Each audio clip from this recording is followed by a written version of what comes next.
आज बात करेंगे मध्य प्रदेश की खस्ता हाल सड़कों पर।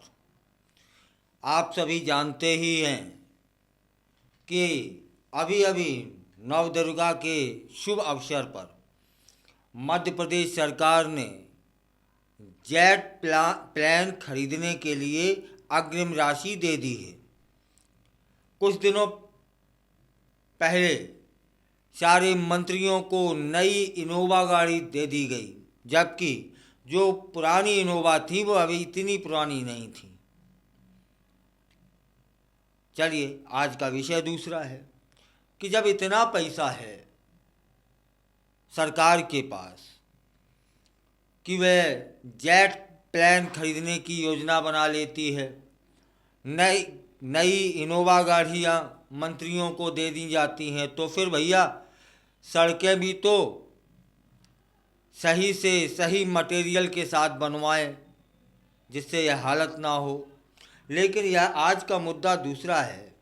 सड़कें जो बनती हैं उनका एक टेंडर निकलता है और पर्याप्त पैसा शासन सरकार देती है, पर निगरानी रखना किसका काम है? यदि ठेकेदारों द्वारा गलत काम किया जा रहा है तब। आज बात करते हैं भोपाल की सड़कों के विषय में। इन सड़कों ने सरकारी जो व्यवस्था है इसकी पोल खोल कर रख दी है। अभी हाल ही में रानी कमलापति रेलवे स्टेशन के सामने बनी एक नई सड़क महज सिर्फ 8 दिन में ही गड्ढों में तब्दील हो गई।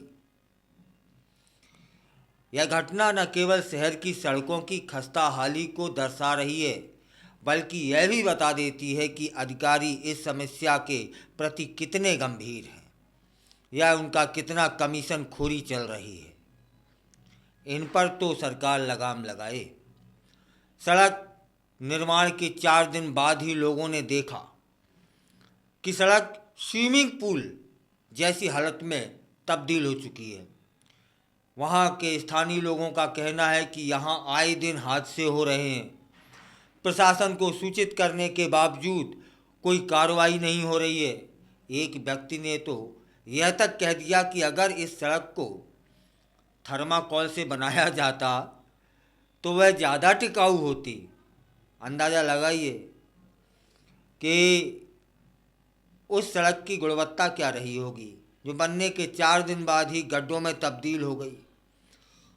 और किन के लिए थी?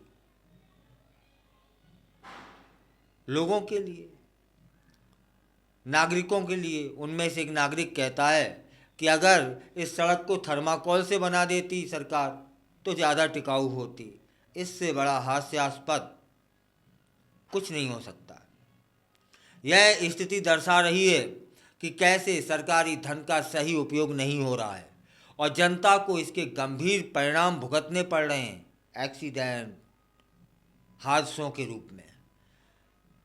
दुकान संचालकों और स्थानीय निवासियों ने बताया कि इस खराब सड़क के कारण कई लोग चोटिल हो चुके हैं। यहाँ गंदगी का भी अंबार लगा रहता है।